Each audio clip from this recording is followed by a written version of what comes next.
hasta ahí vamos a llegar, creo yo. Buenos días, presidente. Shaila Rosagel, corresponsal de Grupo Gil, El Imparcial de Sonora, La Crónica de Mexicali y Frontera de Tijuana. Presidente, pues en primer lugar me gustaría que ahondara un poco más sobre lo que anunció ayer del el compromiso que se hizo en las pláticas con el presidente Biden de incrementar las visas de trabajo para migrantes. Usted hablaba ayer que considerablemente se incrementarán estas visas. Ayer el embajador Moctezuma dio a conocer que serán unas 260,000 visas para migrantes mexicanos del sector agrícola, pero me gustaría que nos diera, si tiene los datos de cuántas visas aproximadamente serían en total. Entiendo pues que usted ha solicitado también no solo para mexicanos, sino para también centroamericanos. Entonces, ¿cómo se dividirían estas visas? ¿Para qué tipo de trabajo? Si nada más es para el sector agrícola, si es para otros sectores. ¿Cuándo, presidente, sobre todo, cuándo iniciarían a otorgarse estas visas? Bueno, firmamos un comunicado conjunto y ahí viene el compromiso del incremento de las visas temporales de trabajo para mexicanos y para Centroamérica. Le voy a pedir al secretario Marcelo Ebrard que informe sobre los acuerdos básicos, lo que se logró con la visita, porque sí hay el compromiso de aumento de las visas de trabajo, inversión también para Centroamérica, para los programas de bienestar, inversión para agilizar trámites fronterizos, el compromiso de inversión, esto más que nada con el sector privado de Estados Unidos. Van a invertir 40,000 millones de dólares,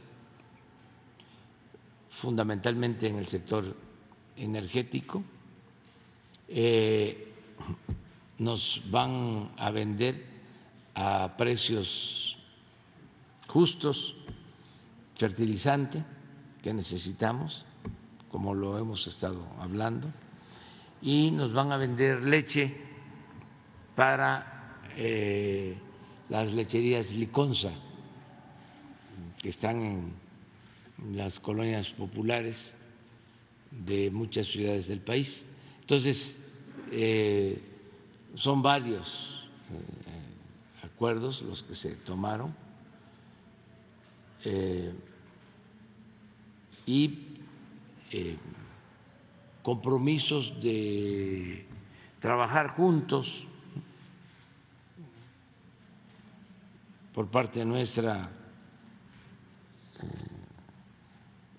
Pues ofrecimos que vamos a mantener abierta la frontera para que los automovilistas de Estados Unidos puedan cargar gasolina en las ciudades fronterizas de México. Ofrecimos también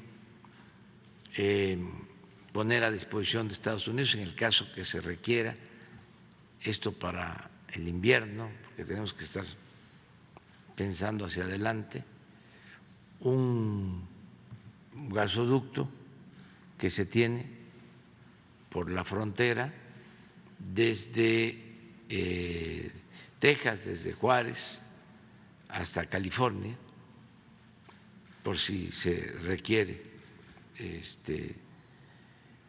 transportar gas, y nuestra disposición a seguir trabajando de manera coordinada con el gobierno del presidente Biden. Yo expresé de que en 8 meses nos hemos encontrado 2 veces, es un hecho que viene en noviembre, de nuevo, en México se va a llevar a cabo la cumbre de los 3 países de América del Norte para revisar lo del tratado. Además, en noviembre se cumplen 200 años de nuestras relaciones como naciones, como países. El 12 de diciembre, para ser exactos, el 12 de diciembre de 1822 se estableció la relación económica, política, diplomática entre México y Estados Unidos. Gracias, presidente. ¿Y para cuándo podría el secretario Marcelo Ebrard comentarnos sobre las visas? Yo creo que la semana que viene ya va a estar aquí. Él anda en una gira. Se quedó en Estados Unidos viendo cosas, precisamente estos acuerdos, y le vamos a pedir que esté con nosotros. Puede ser el martes próximo. Gracias, presidente. También habló sobre la regularización de migrantes, que usted lo propuso. Ayer hablaba de que era un tema pues que se tenía que hablar de la regularización de migrantes que viven allá. ¿Hubo algún compromiso en concreto del presidente Biden ante esta propuesta en sus conversaciones privadas? Bueno, se avanzó en lo de el aumento en las visas temporales de trabajo y quedó planteado la necesidad de que se regularice a los mexicanos que llevan años trabajando en Estados Unidos. Se lo propuse abiertamente, públicamente, y también cuando platicamos de que era necesario el que se regularizara a nuestros paisanos, y de ahí viene mi planteamiento respetuoso acerca de que no hay que continuar con la misma política de temor a que esas medidas no sean bien vistas por sectores de Estados Unidos y afecten en lo electoral, como hay elecciones en noviembre. Yo opino lo contrario. Yo opino que la gente lo que está buscando son definiciones. La gente lo que quiere es que las cosas verdaderamente cambien, no seguir con la misma política de siempre, no seguir con más de lo mismo. ¿Desde cuándo llevan con temor a reconocer de que hacen falta trabajadores en Estados Unidos? Décadas. Hasta en la Segunda Guerra Mundial, que las Fuerzas Armadas de Estados Unidos reclutaron a ciudadanos para ir a la guerra y que hacían falta brazos, fuerza de trabajo, lo negaban. ¿Por qué? Ese comportamiento, entre otras cosas, porque también hay cuestiones de tipo racista,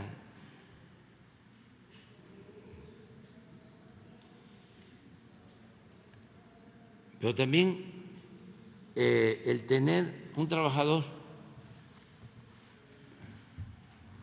no regularizado permite a empleadores sin escrúpulos pagarles menos y poder despedirlos cuando les da la gana. Pero es gravísimo el que este asunto no sea atendido por los gobiernos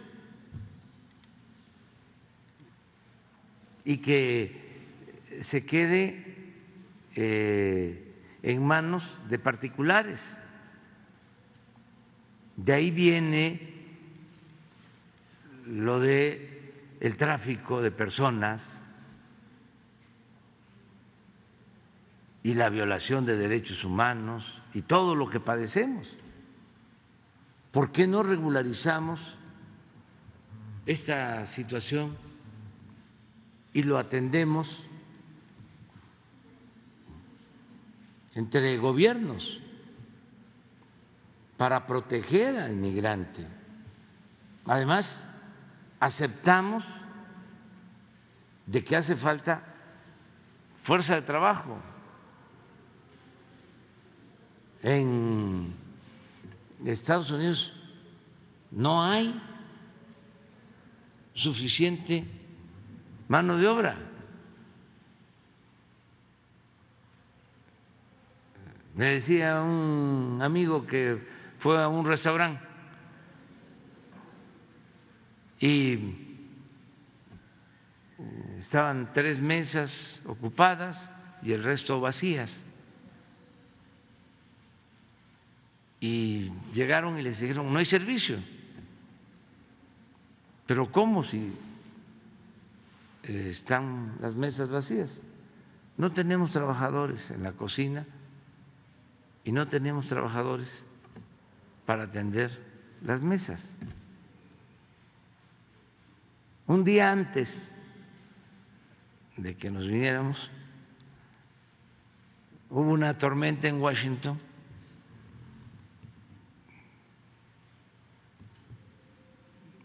y ya había salido de plataforma el avión a las 5 de la tarde y los estuvieron dentro del avión a los pasajeros.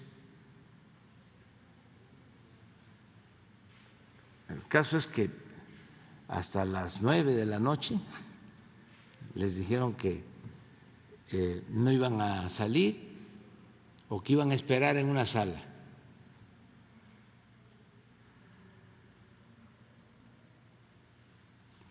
Y terminó saliendo el avión a las 12 de la noche. Esto fue el martes. El avión de Washington y tuvieron que esperar porque no habían trabajadores para atender a los pasajeros.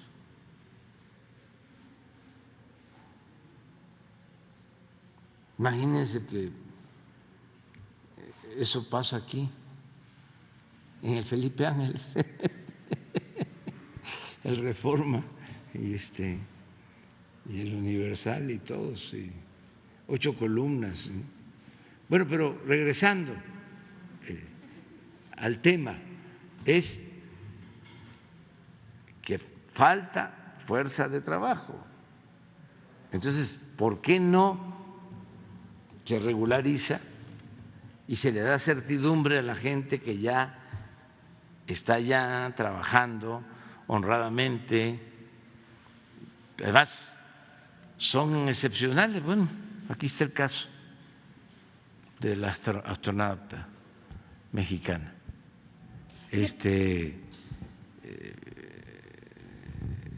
es de lo mejor que hay. El mexicano, la mexicana que está de migrante en Estados Unidos, son luchonas, luchones, gente con mucha responsabilidad, trabajan 2 turnos, los que están en Estados Unidos recuerdan los tiempos de las camas calientes de la época de la expropiación petrolera, cuando los trabajadores mexicanos sacaron adelante la industria petrolera, porque decían los dueños de las compañías petroleras extranjeras que los íbamos a ir a buscar, porque no íbamos a poder los mexicanos echar a andar la industria petrolera nacional. Y sí se logró. Y llegaban a descansar a los cáteres, a las camas,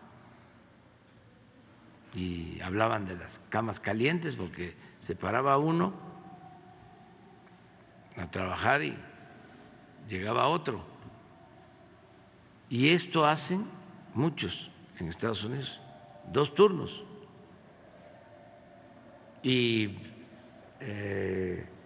rentan una casa y ahí están 10, 20 en literas.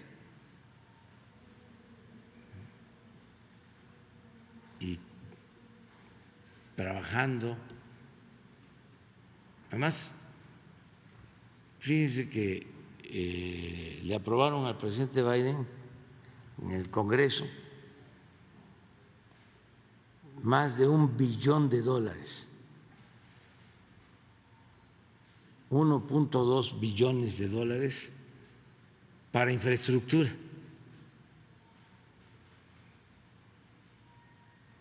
Claro, eso fue el año pasado, todavía no ejercen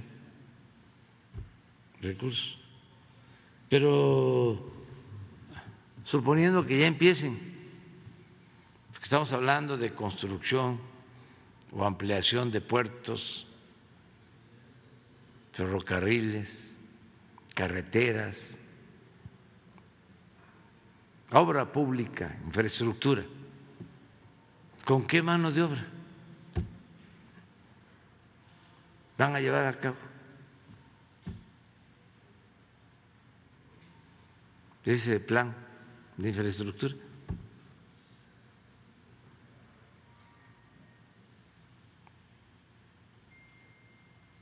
Entonces, es atreverse a decir, esto es lo que nos pasa, necesitamos crecer, producir para atender en el fondo el fenómeno migratorio y al mismo tiempo ayudarnos y que tengamos una economía fuerte. Gracias, presidente. Ya en un segundo y último tema, preguntarle, Sonora salió entre los 3 estados que tienen el 100% de sus municipios en sequía, junto con Baja California y Aguascalientes. Preguntarle, presidente, qué proyectos o qué apoyos está realizando su gobierno para evitar que en Sonora, en algunos municipios, suceda lo mismo que en Monterrey. Esa sería mi última pregunta. Pues en todo lo que se pueda ayudar al gobernador Alfonso Durazo, se les está apoyando. Él tiene un plan para que no falte el agua. Han hecho obras, está pendiente para que no escasee el agua en Hermosillo, sobre todo. Han hecho obras en La Presa, en El Novillo, para tener más profundidad en el bombeo y llevar más agua a Hermosillo, ya ha estado en eso y nosotros estamos ayudando. Eso es lo que puedo comentar.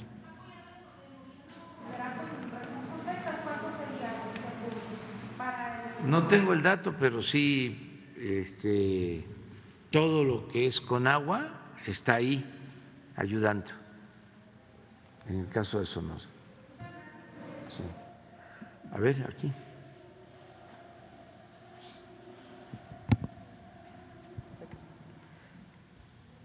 Buenos días, presidente, compañeros. Beatriz Contreras Castillo, de la revista Polemón. El día de ayer lo visitó el líder social Jean-Luc Mélenchon de Francia, y él y también el presidente Maduro hicieron unas declaraciones en las que coinciden, porque ambos piensan que usted no solo representa a México, sino a toda América Latina. Incluso el activista Jean-Luc Mélenchon nos dijo ayer en la conferencia de prensa que usted es un verdadero líder de toda América Latina. ¿Qué piensa de estas declaraciones de ambos personajes? Pues que les agradezco mucho a los dos sus comentarios. Hay muy buenos dirigentes en América Latina, a personajes que yo veo con mucho respeto. Es el caso de Alberto Fernández, presidente de Argentina. Es una persona con convicciones, honesto, muy preparado, con oficio político, y ya dije, con convicciones, con dimensión social. El presidente de Bolivia, Luis Arce, de primera, fue el secretario de Finanzas de Evo Morales. Esto no lo sabe la gente porque los medios están controlados por el conservadurismo. No todos, ¿no? Pero la mayoría, sobre todo los medios electrónicos convencionales. Pero durante el tiempo que Evo fue presidente y Luis Arce el encargado de Hacienda, Bolivia fue el país con más crecimiento económico en América.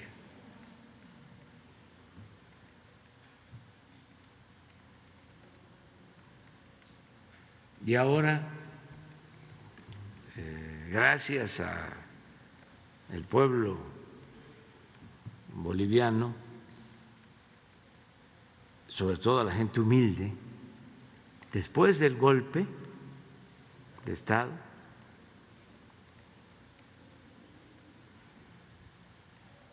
se celebraron elecciones y volvió a ganar el movimiento encabezado por Evo Morales, el MAS, y los que votaron porque continuara en el gobierno el mismo equipo, los que votaron por Luis Arce, fueron los más pobres, los indígenas.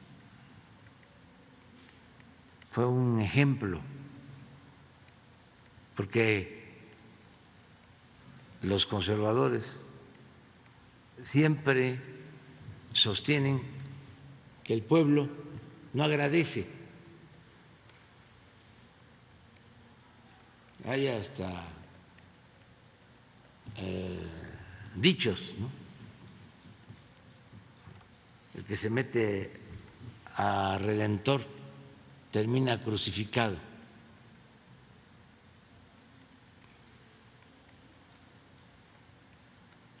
Esa es la mentalidad conservadora. Es decir, el pueblo no agradece y no hay que tomarlo en cuenta. Por lo mismo, preocúpate por ti, pero tú preocúpate por los tuyos. No te preocupes por los demás. ¿Cómo va a estar pensando en el pueblo? ¿Cómo va a estar pensando en los pobres?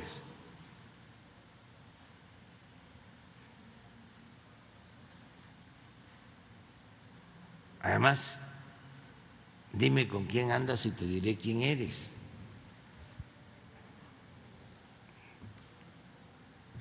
Pues todo eso es falso. Y se demostró en Bolivia.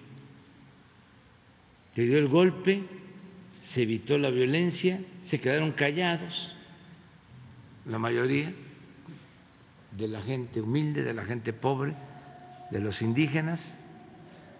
Y cuando pensaron los conservadores, golpistas, antidemocráticos, racistas, de que ya habían dominado con la campaña mediática en contra de Evo y de todo lo que representaba, llamaron a elección.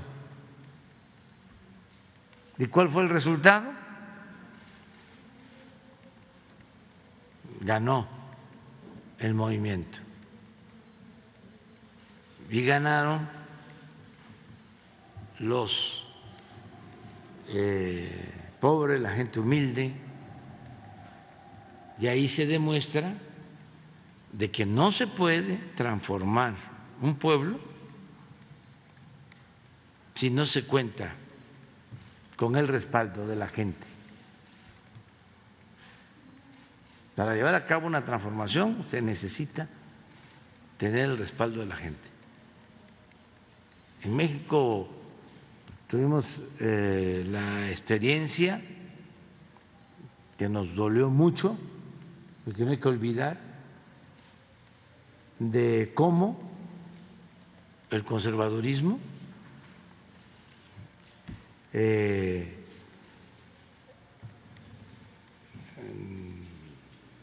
derrotó y asesinó al presidente Madero, derrotó al movimiento democrático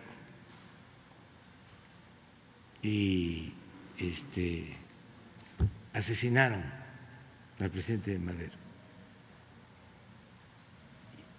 Y cuando dan el golpe, el presidente Madero está prácticamente solo,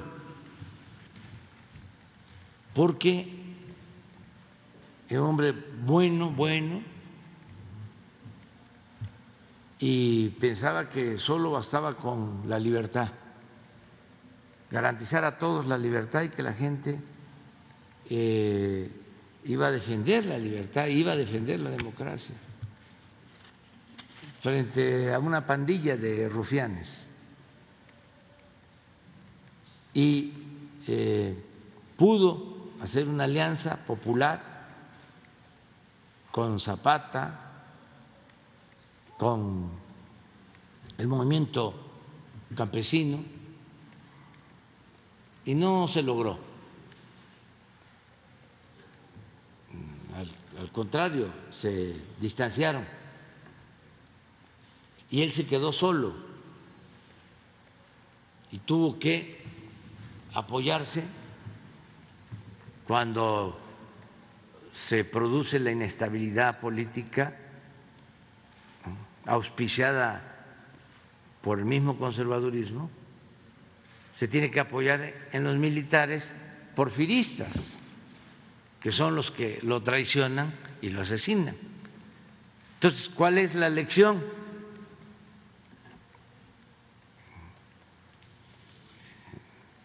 Que nos dejaron esos acontecimientos lamentables de que hay que apoyarse en el pueblo.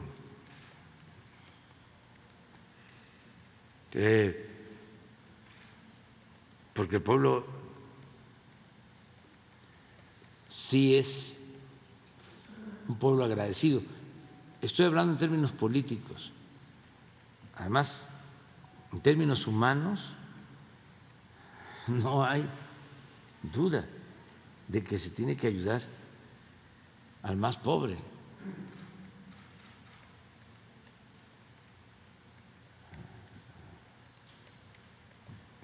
Nada humano nos debe ser ajeno.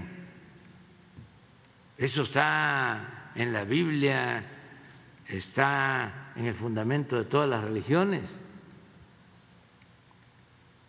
Primero los pobres. Del que se le endurece el corazón puede ser feliz de manera momentánea, efímera, pero no siempre. Acuérdense del cuento de Tolstoy sobre el hombre más feliz de Rusia. Estaba enfermo el zar, grave, y van médicos de toda Rusia, facultativos, curanderos, a verlo para salvarlo, y llegan a la conclusión de que podía salvarse si le ponían la camisa del hombre más pobre de Rusia y se ordena ir en busca del hombre más pobre de Rusia. Más que nada, el hombre más feliz de Rusia, que con la camisa del hombre más feliz de Rusia se salvaba el zar. Y van a buscarlo y encuentran un científico de eminencia, y era un hombre muy culto, muy importante, pero no era feliz.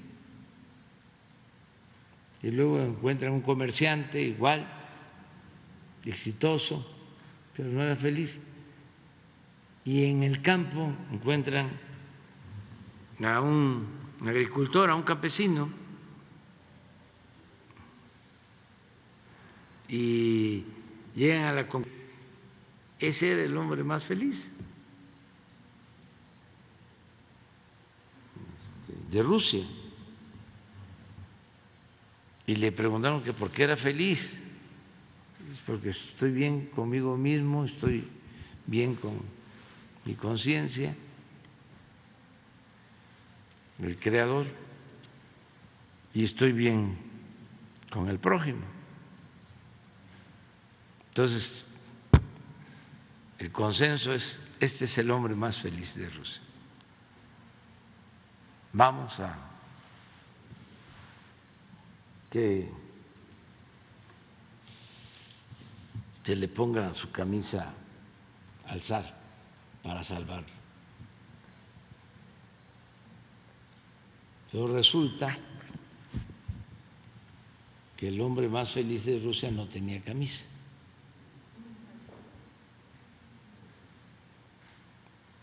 O sea, ese es el cuento.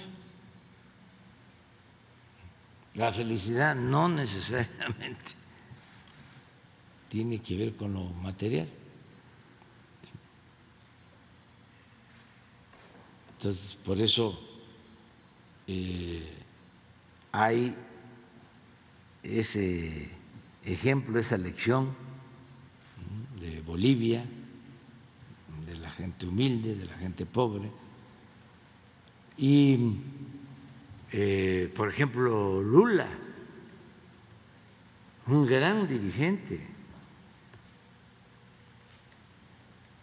ahora que nos visitó,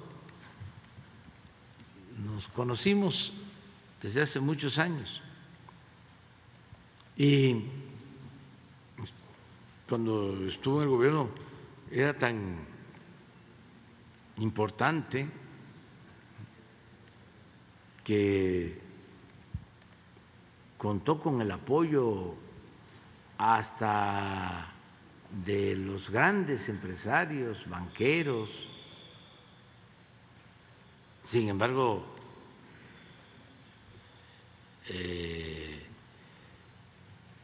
los conservadores querían destruirlo y lo encarcelaron injustamente,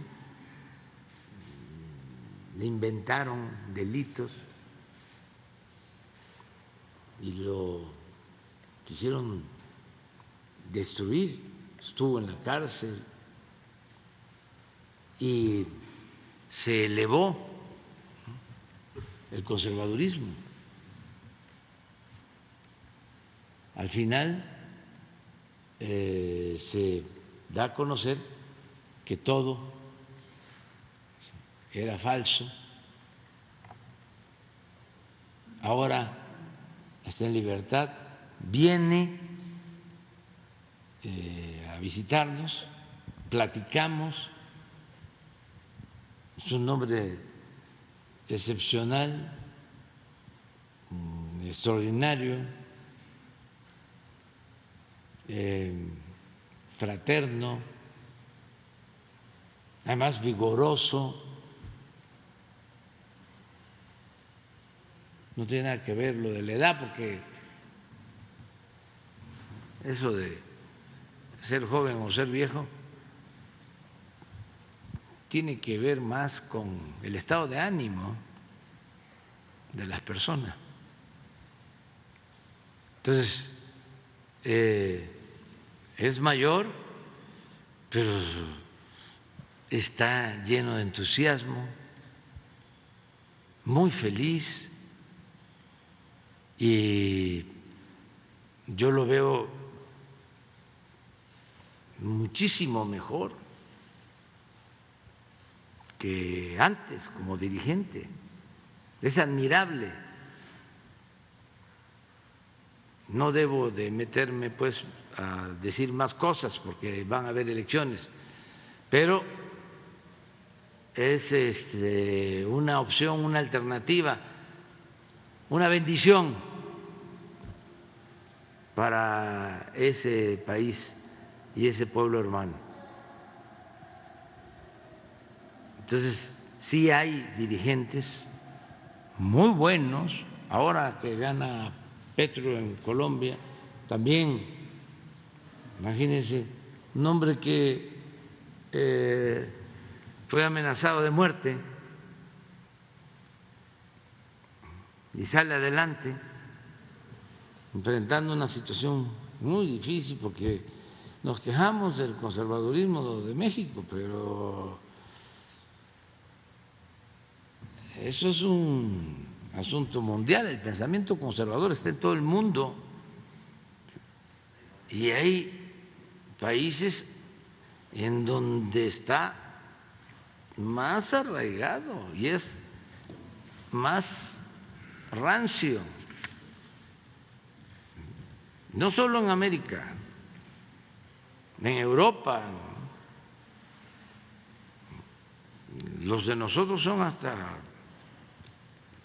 progresistas en comparación con otros. Estamos viendo lo que está sucediendo en Europa, y es preocupante. Acabo de poner un mensaje porque surge un movimiento joven de mujeres, de hombres entusiastas, con deseos de cambio, muy inteligentes, el movimiento que se conoce como Podemos, y la reacción que viene de tiempo atrás, los ponen en el banquillo de los acusados y empieza una campaña contra ellos infame, de desprestigio de todo el conservadurismo. Y es un conservadurismo extremista,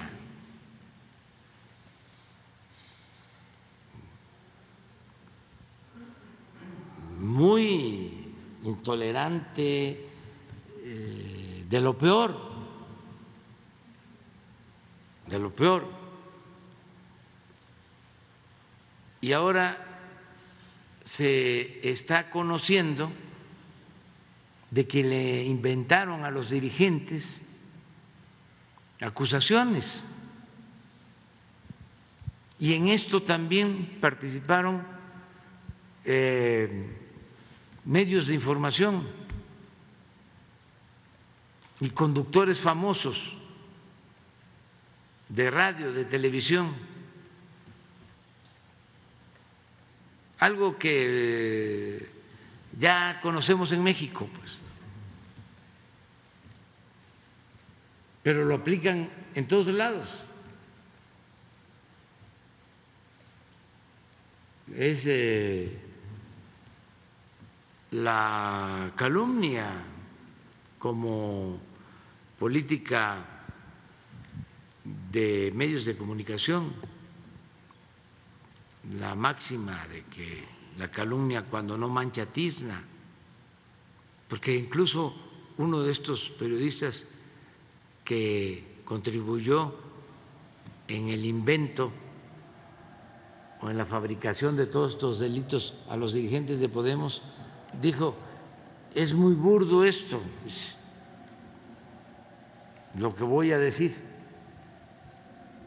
o lo que voy a transmitir, pero lo voy a hacer a sabiendas, pues, de que creo que era la existencia de una cuenta bancaria. Esto no se sostiene, no tiene fortaleza, sin embargo, lo voy a lanzar.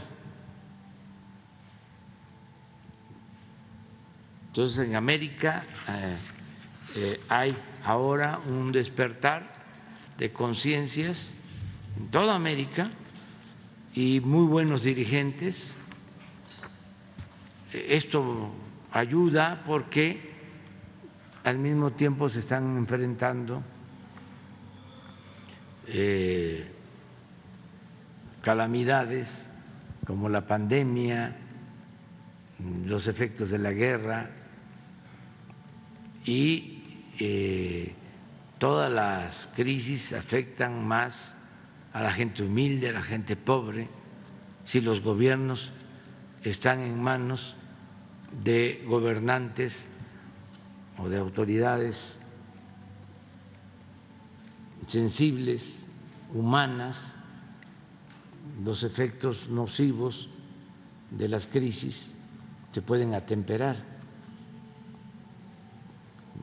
no pueden ser tan severos. Por ejemplo, una inflación afecta a todos, desde luego, pero el que tiene más ingresos se defiende, no va a dejar de comer, pero un pobre, si hay carestía, si aumenta el precio de la tortilla, el precio del huevo, el precio del pollo, deja de comer o come menos, o come lo mismo, pero no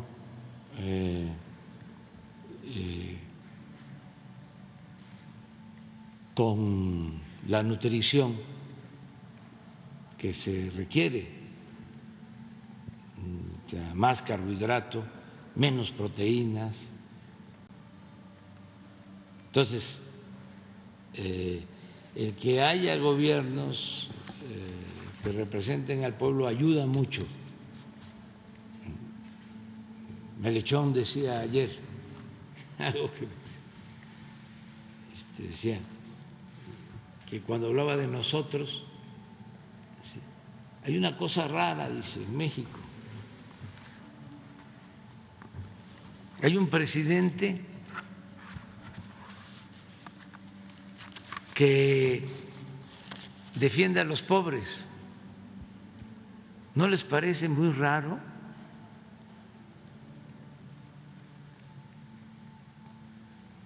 Porque los presidentes se ocupan de defender a los potentados.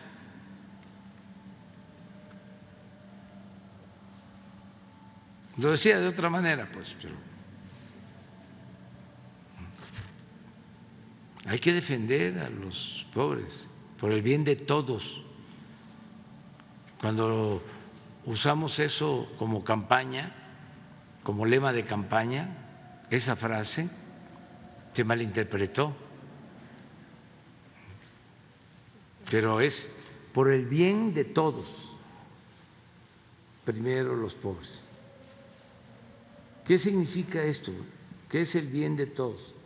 Bueno, si atendemos a los pobres, vamos a estar más tranquilos, vamos a poder vivir libres de miedos, de temores, pero lo más importante, vamos a estar muy bien con nuestra conciencia, nos vamos a sentir muy felices.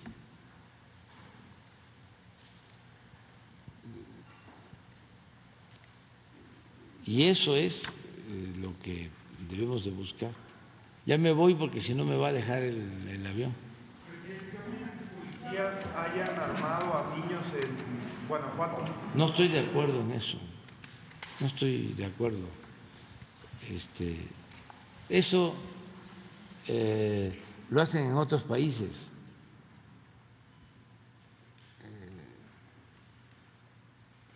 Nosotros no debemos de copiar eso.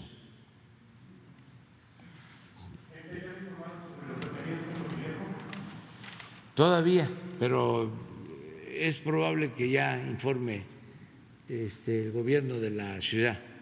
Te lo dejamos al gobierno de la ciudad y nos vemos el lunes. Nos vemos el lunes y los que quieran acompañarnos el sábado en Veracruz, que se va a inaugurar la planta de Nestlé. Presidente, los empresarios lácteos de Jalisco se quejan de que este acuerdo que se tomó con el presidente Biden de la leche en polvo los va a desplazar, siendo que usted había prometido que se iba a tomar en cuenta a los empresarios mexicanos productores de leche. No, se les va a seguir comprando la leche a un precio justo a todos los productores, hay precio de garantía, tenemos para comprar toda la leche, pero nos hace falta, o sea, no somos autosuficientes y no queremos que nos falte la leche. Sí, lo que falta para que no tengamos desabasto, ¿sí?, y podamos mantener los precios en las lecherías Liconza. ¿Garantizar entonces de que no va a afectar a los productores mexicanos? No, para nada. Se mantiene el precio de garantía, que lo hemos estado incrementando para que ellos se beneficien. Bueno, nos vemos.